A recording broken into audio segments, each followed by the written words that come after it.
ilmaan keenyaan du'aniifis nuti hin barbaannu bilisummaa. Kanamni keenya paaraalaayizii ta'ee homaa hojjaa dhaabees galanni keenya bilisummaa kan nuti barbaannu. Kaasaa miti hin barbaannu. Ittaanaa kantiibaa qeerroo totoo goommaa gubduu duutee gumaan qabdu jedhe dilallaatti walitti nu qabe. Har'ammoo na bulchaa naa liqinfamuu dide.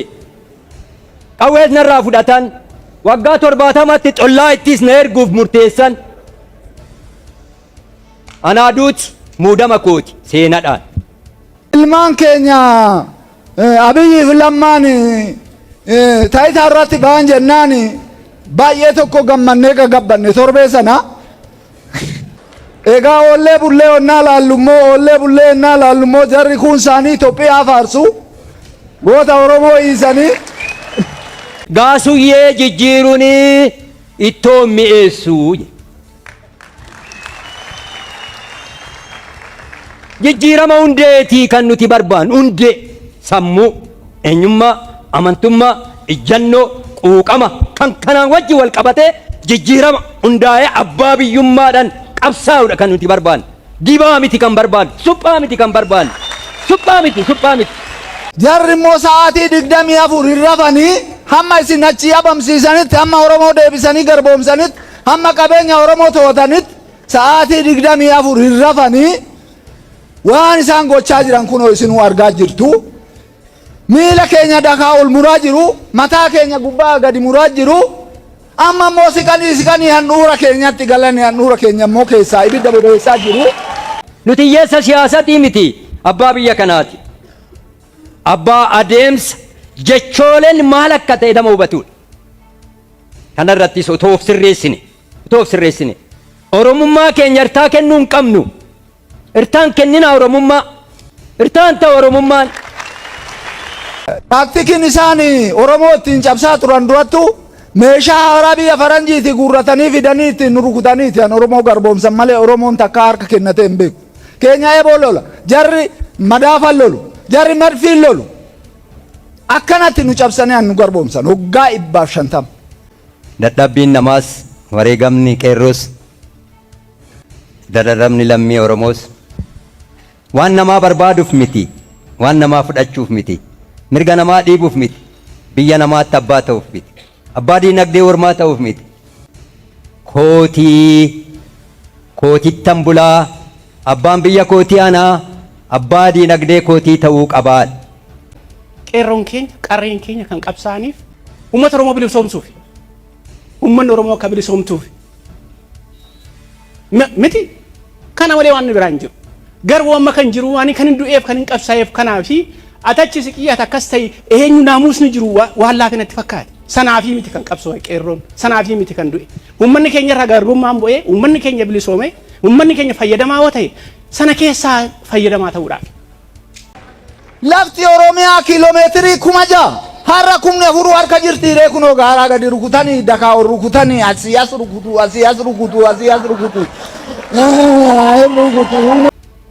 Warri kaleessa qabaa hiisisaa garafsiisaa turan nuyi abbaan qabsoo jechaa jiru.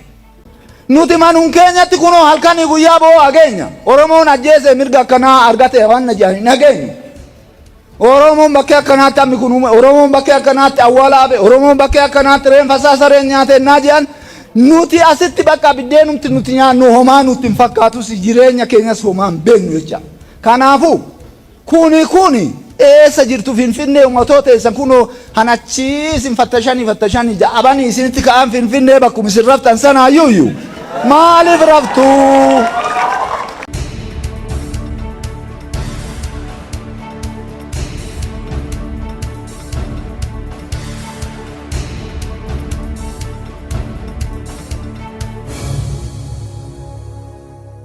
Maatum hidhamaa turre maad uguma moo soballee hojjette walisoo maratu beeka anisi 33 hidhame miila lammaffaatiin an deema. Kanaaf egaa ani amma ennaa qorraa danda'ee hin deemu miila torchii nagalchanii miila lammataatiin an deema. Harki koo paaraalaayizii ta'eet eleektirikii annayanii shibaana ta'ee booda Tuqur Ambassaatti warri wallaggaa kun ifa farankaanaa guuree akkasitti na fayyisanii xinnoosi nataan qasaaqasee waan qabsoo maa ittiin illee mirga koo himuu otoo hin taane biyyisin beekaa jiiles gaaf tokko duubatti dhiifne qeerroo wajjinis qabsaan ture. Egaa wanni qabsoofne fi galchoon keenya bu'aan galchoo keenya bu'aan miila kootii bu'aan harka kootii bu'aan qeerroo du'ee bu'aan jaarsa kufee jaarsa du'ee bu'aan dubartii keenya kan ulfaan duute kan ilmoo sirratti si ajjeesan eeggataa jirra caqasaa jirra ilmaan keenya abiyyiif lammaan taayitaa irratti ba'an jennaan baay'ee tokko gammannee gagabbanne torbee sana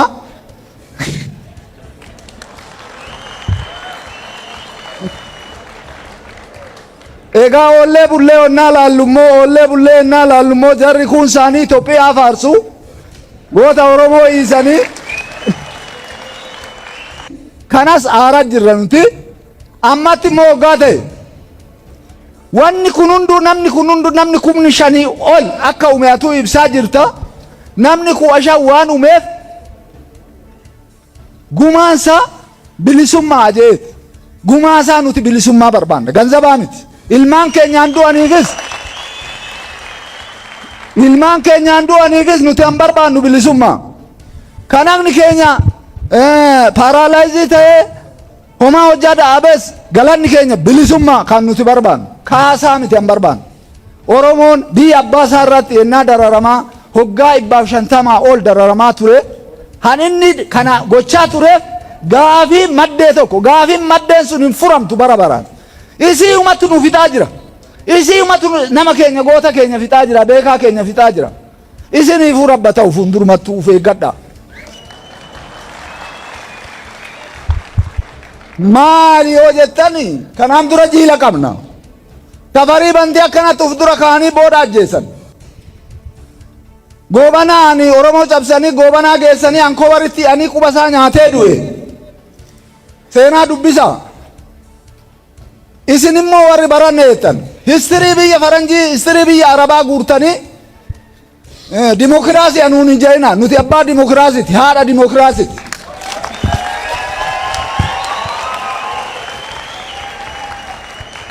addunyaa maraa kan barsiise nuyi Ateens Girik ummata kuushirraa fudhatteeti har'a biyya addunyaatti tokkoffaan argatte sila kanaaf keenya masaanuun keenya kara guddinaan oowwanii nu quursanii duubatti nu hambisanii eegee nu go'an Ameerikaan illee nurraa ergifattee ta'een gadda hoggaa 200 dura isiin kolonii jala jirti kolonii Ingiliz jala jirti nurraa uftee waraabbattee galtee isaan bulchitee har'a addunyaa akkana gootee ashkarakkaraa jirti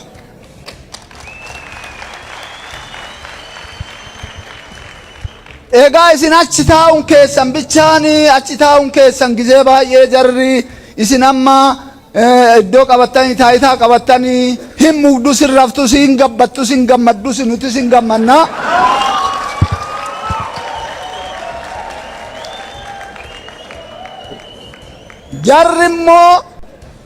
jarri immoo sa'aatii 24 hin rafanii hamma isin achi abamsiisanitti hamma Oromoo deebisanii garboomsanitti hamma qabeenya Oromoo to'atanitti sa'aatii 24 hin rafanii waan isaan gochaa jiran kunoo isinuu argaa jirtu miila keenya dakaa ol muraa jiru mataa keenya gubbaa gadi muraa jiru amma immoo siqanii handhuura keenyatti galanii handhuura keenya immoo keessaa ibidda bobeessaa jiru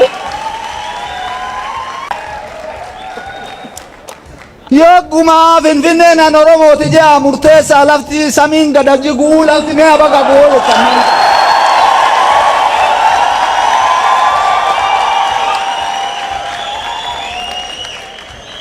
tokko kana lammaffaa immoo isin asii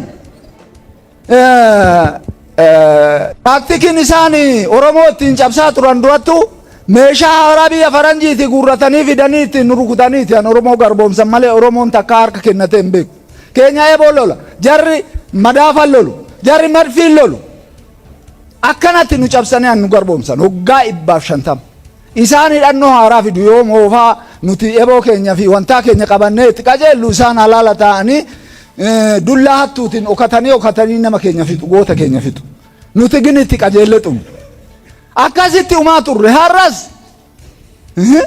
yennaa Tigreeni meeshaa Itoophiyaa persentii 85 fudhattee mana ishiitti galtee isinitti fokkortu isinirraa niqsiftan yoo jabaa taatan aqxanii niqsiftan yoo jabaa taatan siltaan isin harka jira.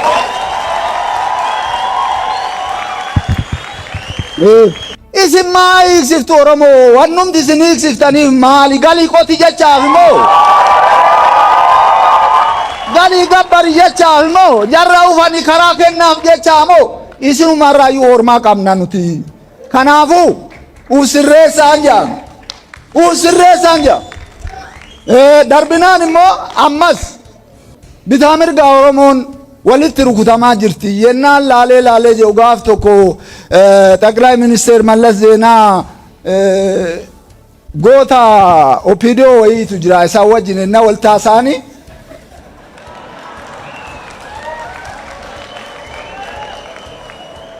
nuti bee Oromoon bal'aadha jeen inni fokkoreetuma laphee guute nuti Oromoon bal'aa namni keenyas guddaa jeen boo jeen Mallasa nama kees quxurii qannasuu nan danda'a lafa kees sharasharuu nan danda'a jeen har'a manfasi isaan hojjeta jecha har'a hafuura isaa isaan hojjeta nutti fakkaata.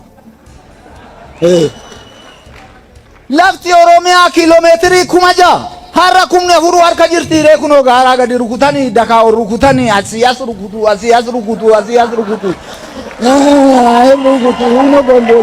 hino gomboli kuni jirra jennaa nuti miliyoonii 50 ofiin jenna miliyoonii 5 ennaa nutti taphatu jirra amma nuti addunyaan nutti kolfamoon kolfu kan kanaafuu addunyaan nutti kolfisiisinaan kanaan dura nutti kolfanuu hingaa daangaa keenyas nu kabachiisa daangaan keenya kabajamuu qaba lammaffaa namni keenya booyyee miti karkarroo miti addunyaatti illee araawitiin mabtiin isaa eegama akka addunyaatti araawitiin tokko seera malee hin du'u araawitiin bosona keessa jiru yookiin beelanni bosona keessa jiru bineensi bosona keessa qamalees jaldeessi mi'aan namaa nyaatullee seera malee hin duutu nuti manuun keenyatti kunoo halkanii guyyaa boo ageenya Oromoon ajjeese mirga akkanaa argate waan jedhanii nageenya Oromoon bakkee akkanaatti ammi kun uume Oromoon bakkee akkanaatti awwaalaabe Oromoon bakkee akkanaatti reenfa saasareen nyaate naa jedhan nuti asitti bakka biddeenumti nuti nyaannu homaa nutti hin fakkaatus jireenya keenyas homaan beeknu jecha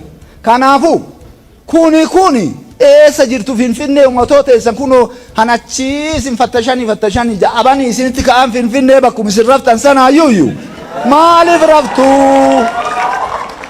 raftuu ani dubbii koonaan galfadhaa kan biraatti kan waa'ee naannoo keenyaa waa'ee magaala keenyaa waa'ee rakkoo dhuunfaa keenyaa obbolaan kiyya sila tokkoon kaasanii dubbatanii isalleen kaasu amma akka Oromoo tokkichummaa maleettu tokkichummaan sun naqarsa keenya nuti yoo barbaadde giltsiin sittima Sidaamoon zoonii tokkittiin ennaa har'a referendamii gaafattu zoonii 22 taanee wanni nuti referenduma baanee jaruma akka guyyaa fira halkan bineensa ta'ee nu nyaatu kanaa yoo addaan galle maaluma ta'aa lafti bakka qamoo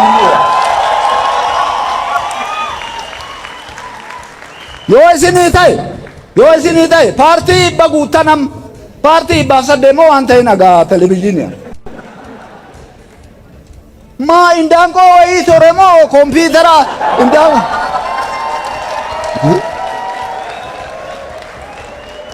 kompiitara indaanqoo buuphaa paartii falaffalu fu'attanii nu galtanii kanaafuu paartii kana hundaa yoo akka kiyya diigaan jira siltaan harkaa qabduu diigati paartii sadiitti galchaa biyya Itoophiyaa tokko goona hojjetta yoo referendamii nu oowwatta isinan gorsa paartiin sadeen sun eenyu han Oromoon kimbishoo walti buunee nuti wal morkinuu miti Oromoo tokko ta'uu qaba Oromoo isi sabni kun ilmaan kuushii paartii tokko uuma ilmaan seemii paartii tokko uuma ilmaan dabuubi omotikii fi naayilotikii paartii tokko uuma jarri waan qaban qabatanii dorgomanii walamoon jarri kun sadeen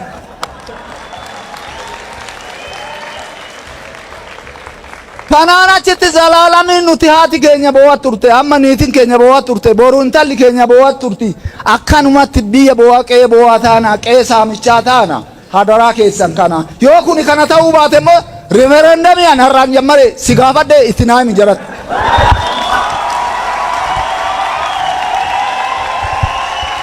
Afaan ilaalchisee daangaa ilaalchisee namoota buqqaan ilaalchisee keessumaayyuu waa'ee daangaa Oromoon sichi nama dabalte malee lafa hin dabaltu. Lafoo dabalte wareeruu ta'a. Nama garuu ganamaa galgala dabaluun hin danda'ama. Nama dabalti malee lafa hin dabaltu dubbiin daangaaf dubbiin lafaa kana jala muriin qabadhu jechuu barbaadeetiin eenyuun duraan kana kaasuu barbaada. Waa'ee magaalaa Walisoo. Magaalaa Walisoo Oromoon tokko ta'aa hin jiru. Inni baa kibbaa tokko ta'aa hin jiru. Walii galamee gara paartii tokkootti hin dhufu jechaa jiru. Jechaa jirra. Eenyumtas jiru walii galee wal faana hin jiru. Eenyumti magaalaa Walisoo keessa jiru walii galee waliin mari'atee guddina magaalaa Walisooti maal goonaa jechaa waan hin jirreef kuni ergaa kana kan dabarsuuf hin barbaadu buleessa ko. Walii galaatii magaalaa kana guddisaa. Magaalota Oromiyaa keessas ta'e naannoo biraa keessa deemaa turte. Magaalli Walisoo duubatti deemaa jirti. Ani waggaa 44 Walisoo keessa jiraadheera. Inni waggaa 44 jiru har'a hin jiru har'a badaa jira. Har'a hin jiru innaa sana ture. Nama gaddisiisa jechaadha waggaa 44 gara boodaatti kan biyya akkuma jitti jire kan Oromiyaa akkuma jirutti ta'e kanaafuu walii galaati afaan tokko haasaati magaalaa keessan guddisaa amma waan xiqqoo tokko socho'aa jiru magaalaa keessan guddisaa walii galaati simti warra jirtan ilmaan Oromoo wal taati magaalaa kana walii yaada gara nama biraatti qubatoo hin qabin gara nama biraatti otoo hin ta'in walii galaati uummata keessanii yaada magaalaa kana yaada waan jedhu kana ergaa kan dabarsituun barbaada woboo waa'ee woboo ijoolleen kaasaa turan ibsila. Wabooni hattuu miti. Annaa mana hambaane. Saba Oromootiif uummata Oromootiif manaa bahe. Koree sana keessa jirta. Koree kana keessa jirta. Warra fan jiru, warri hin galle jiru. Akka marri moota wandimmish gaddala baalish azanish azanish qixaaxa alwaxaam qabeet shaka jedhan sana. Kan du'uusisuun kana ta'e, kan ajjeesisuun kana ta'e waan kun nama yoomitti akkamitti nama deemsaa waan jedhu kana irra fageenyaan keessa isaa waan beektuufi ammas koreen keessan sun koree abbaa gadaatiin koreessiin koree gabreedhaan hoogganamu sun itti deemee koottaa galaa qabsoon mariidhaan haa ta'u qawwee afaan qawweetiin qofaan ta'u goodaatti hin duunu kaleessa diinan nu ajjeesaa ture har'a immoo nuti wal ajjeesuu hin qabnu nu jedhamu kuni hamma dhumaatti itti deemuu qaba isa kana jala otoo itti namuu jechuu barbaadeetini kan biraa kan kaasuu barbaadu kallattuma akka nu qabsiiftuufi kallatti akka qabsiiftu kan hin jedhu maal inni qabsoo kana qeerroo meeqa akka dhume qarreen meeqa akka dhume adda isaa rasaasaa kennee laphee isaa rasaasaa kennee asiin gaheera. Warri kaleessa qabaa hiisisaa garafsiisaa turan nuyi abbaan qabsoo jechaa jiru. Miti.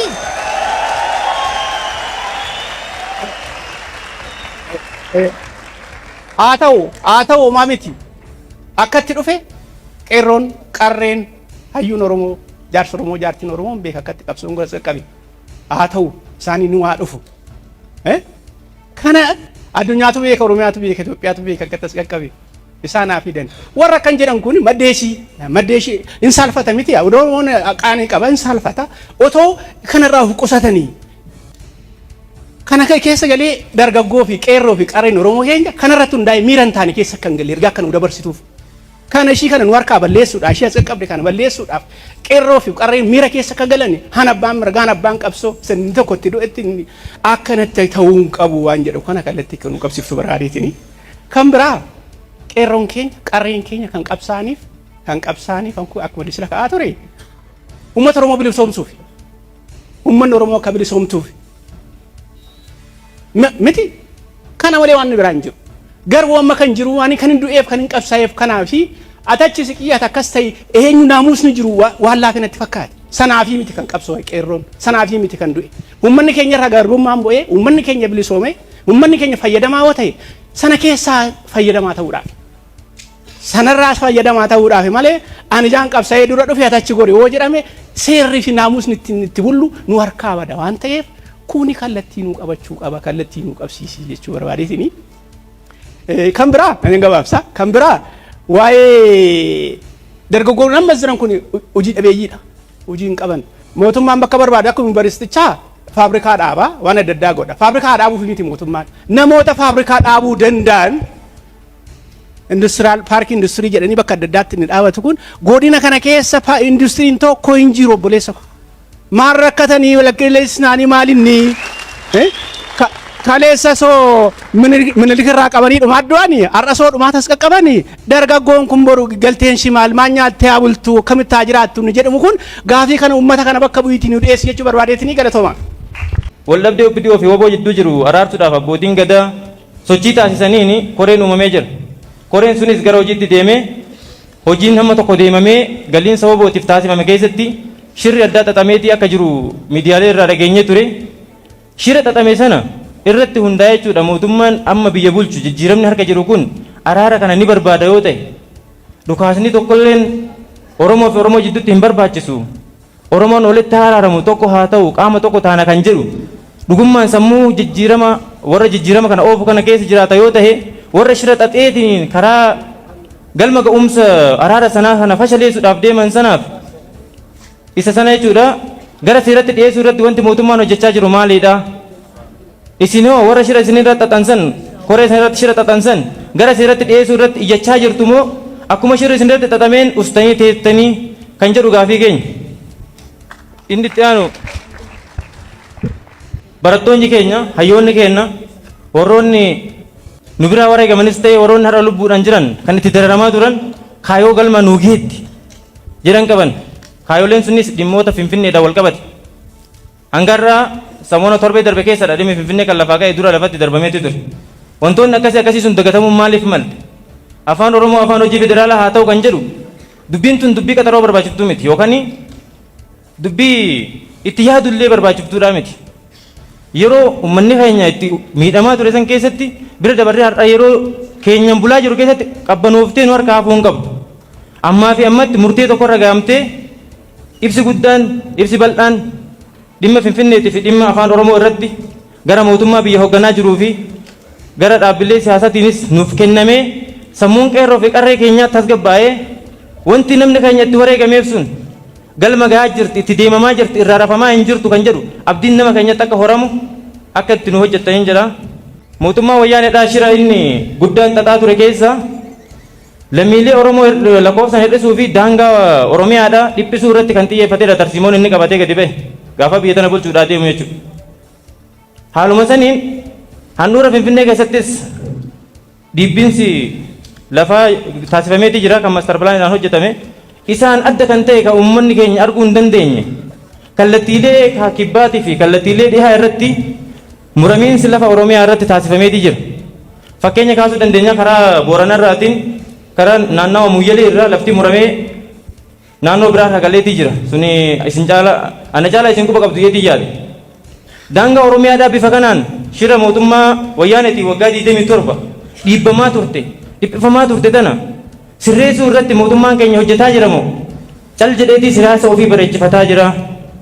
Isii ija namaatti mul'ate Finfinnee qofa haasa'utti jiran immoo isii ija namaatti mul'ataa hin jirre kan naannolee kallattii kibbaatii fi dhihaatiin dhiphifaman kanas of jalatti deebisuu irratti hojjetaa jiru warri mootummaadhaa kan jedhuudha. Isinoo warri hooggansa siyaasaa irra jirtan xiinxaltoonni siyaasaa keenya akkamitti yaaddu dhimma kana isin jalaa dhokateetii miti ifatti beeytu akka isiin dacheen tun sirrooftee kaartan Oromiyaadhaa isa duriin jirtu sanitti sirraa ummatan argattuuf kolbatti deebisuu irratti hojiin isin hojjechaa jirtanoo maal fakkaata ibsa isinirraa barbaanna kanuman jechuu barbaada waan carraan keessaniif galatoomaan jedha. Dadhabbiin namaas wareegamni qeerroos dararamni lammii Oromoos waan namaa barbaaduuf miti waan namaa fudhachuuf miti mirga namaa dhiibuuf miti biyya namaatti abbaa ta'uuf miti abbaa diinagdee ormaa ta'uuf miti kootittan bulaa abbaan biyya kootii anaa abbaa diinagdee kootii ta'uu qabaa. Ishiin kun dhugaa waaqati waan taateef qabsoo dhugaati qabsoo haqaati. Wareegamni baay'een keessaa darbinu malee har'a immoo kana qaqqabnee yoo afaan guunnee laphee guutuun mari'annu bu'aadhuma keessan bu'aadhuma wareegamtootati bu'aa qabsoo abbootiiti qabsoo qeerroo keenyaa qarree keenyati gootota Oromooti. Dhugaa dubbachuutti akkuma warri na dura dubbate dhimma biyya keenyaa dubbachuu dhiisatii baanee galuuf baanee galuuf maas miidiyaallee dhaggeeffachuuf sagantaa ergaa Jawaar manarra jirutti dhaggeeffatanii caccabsanii meeshaa saamanii waan tokkicha kan dhaggeeffanne dhorkaa akka turan beekamaadha. haa ta'uti baay'ee qabsoo darbine keessatti har'a gara tokkoon gammanne dhufaatii keessan malee isin komataa turreeyyu. Oromoo mee kibbaati ala maccaati ala maccaati ala ilmaan liiban maccaati. haa ta'uti baganuu dhuftee komiin keenyas immoo waggantoota keenya ergaa dabarsinee turreeyyu. kabajamaan pireezidantiin keenya dhufeet nuyi qitisuu hamboo nuun jedhu ani naannoo diilallaan jiraadhu. feesbuukidhaan dhaga'uun dhabdu wareegama guddaadha qeerroo walisoo kan dabarse bilisummaadhaaf of kenneeti adda isaa rasaasatti kenneeti eenyumaa gaasii otoo hin sodaatin hudhee asitti rarraaseti. dhugaan soba miti. gaa'ila irratti du'eme qeerroo walisoo uffata adii uffattee gaa'ilaaf otoo deemtu asitti ajjeefte hagaaziin. abbaan mee otoo midhaan haammatuu du'e walisootti nutti taphatte wayyaaneen lafarra nu harkifte awwaala nu dhoowwite bineensaaf nu laatte allaattiin ija qeerroo fudhatte qeerroon ammayyaa haamuru qeerroon wancii haamuru qeerroon daawaa haamuru mee soba'oo ta'e dhugaadha. haa ta'uti qabsaa'uun waan qabsaaniif san argachuuf arganne gar tokko dubbachuu dandeenyeerra gaafachuu dandeenyeerra walitti dhufuu dandeenyeerra. haa ta'uti kibbi lixa shawaa akkuma jedhame xiyyeeffannaa dhabe nan yaadadha Dr. Abiyyi gaafa Adaamat jiddugaleessa industirii eebbisa waan isaan jedhan nan yaadadha. anana dhukkubeera sammuu koo qabsoo tasgabbii qabu qabsaa'e qeerroonii Adaamaa qeerroon biraan ni wareegame seeraan ala ta'e jechuudha. inni du'e seeraan ala ta'e jechuudha. ilaa dhimma Finfinnee irratti waan ati dubbatte gurra nu jira iddasi waan namni dubbate immoo gurra nu jira. nuti hiyyeessa siyaasatii miti abbaa biyya kanaati. abbaa adeemsa jechooleen maal akka ta'e nama hubatudha. kanarrattis otoo of sirreessine oromummaa keenya irtaa kennuu hin qabnu. irtaan kennina oromummaa irtaan ta'u oromummaan irtaan ta'u abadan irtaan ta'u diqaalomuu hin barbaannu. Oromoon Oromoodha. biyyi keenya aadaa qabna itti dhalanne waaqannuu kenne irratti nu uume. kanaaf hunduu of beekee isinis ijjannoo keessan tokko qolchuu qabdu. kibba lixa shawaan dhufe si ajaa'ibaan nati wareegamteef inni qeerroon du'eef har'a laafaa jira.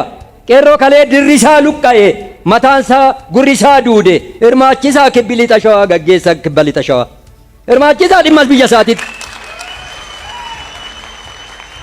inni hirmaachisu dhimma biyya isaatitti yaada isaallee akka kennu naffeeramu hijaamaadhaan ilaalamu. gaasuyyee jijjiiruun ittoo mi'eessuu jijjiirama hundeetii kan nuti barbaannu hundee sammuu eenyummaa amantummaa ijjannoo quuqama kan kanaan wajji wal qabatee jijjiirama hundaa'ee abbaa biyyummaadhaan qabsaa'uudha kan nuti barbaannu. dibaa miti kan barbaannu suphaa miti kan barbaannu suphaa miti. suphaan nuun ta'u suphaan jijjiirama dhugaa eenyu akka ta'e hin beekna waan taateef si ajaa'iba dhugaan sitti hima. wagganaa kantiibaa magaala keenyati isaan kun natti fakkaata. ittaanaa kantiibaa qeerroo otoo goommaa gubduu duutee gumaan qabdu jedhe diilallaatti walitti nu qabe.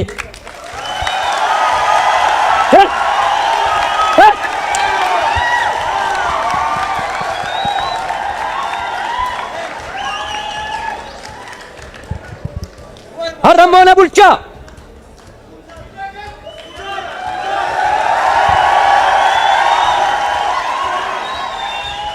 na bulchaar naa liqinfamuu dide qawwees narraa fudhatan waggaa 70tti xollaa ittis na erguuf murteessan anaaduuti muudama kooti seenadhaan irraa hafee mooddi silaa si fundurattuu fardaan nu taala ganaa nu taalchisa.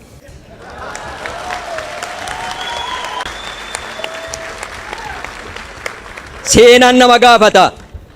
Seenaan nama gaafata. Waggantoonni keenya haa xiyyeeffatan. Hin jaalannaa qabsoon deemaa turan gaarii ture. Ammas ijjannoo isaanii hin jijjiirinii. Innaas sana dhaqan sanan fakkaatinii. Innaas garagaran kanan fakkaatinii. Ijjannoo isaanii haa sirreessanii. Deebi'aa nu marsaa haa mari'annu. Haa mari'annu. Wagganaan asiis jabaadha. Qeerroo wareegame barsii. Mariisisi dhimma biyya isaatii quuqama qaba. Ayyoota mariisisi beekuma qaba. Dhaabanii miti mee maastarsii qaba barateeti dhaaban miti kan muudame inni lafa jiru. Dhaabanii miti mee dhaaba miti sammuu qaba mariisisa. Isin ajaa'iba ilma koo anatu walitti qabaa manguddoo kibba lixa shawaaten asitti walitti qabee walisoo duubatti hafte gaafin illee mirgaa seera dhabe. Kottaa walii galla manguddoo kottaa abbootii qabeenyaa kottaa ayyoota yuunivarsiitii kottaa qeerroo kottaa jennee waltajjii uummanne wagganaa bakka bu'aa kennannee jiddu galeessa uummanne waan akkaataa itti nageenyaaf misooman hojjannu itti bulinnaa baafannee hoodhumeen wagganiiti. Mootummaan jirta waan taateef siyaasa miti kuni biyya guddisuudha nu beekii jennee itti kenninaan achitti ta'e isiniifan bilbila jedhee bilbillee nuffinee dhiifne. Dhugaa walisooti. Maal barbaade misooma hojjanna nageenya buufna jenne walitti dhufna jenne godina keenya misoomsifna waan dandeenyuun hojjanna jenne humna oloo ta'e gaafii seera qabeessa mootummaa gaafanna jenne tokkummaadhaan nageenya keenya qabsoo siyaasaa bilchaataadhaan gaafii keenya gaafanna malee jeequmsi haafu jenne maal barbaade namichumti kana didu. Taasinurra yoo dandeesse.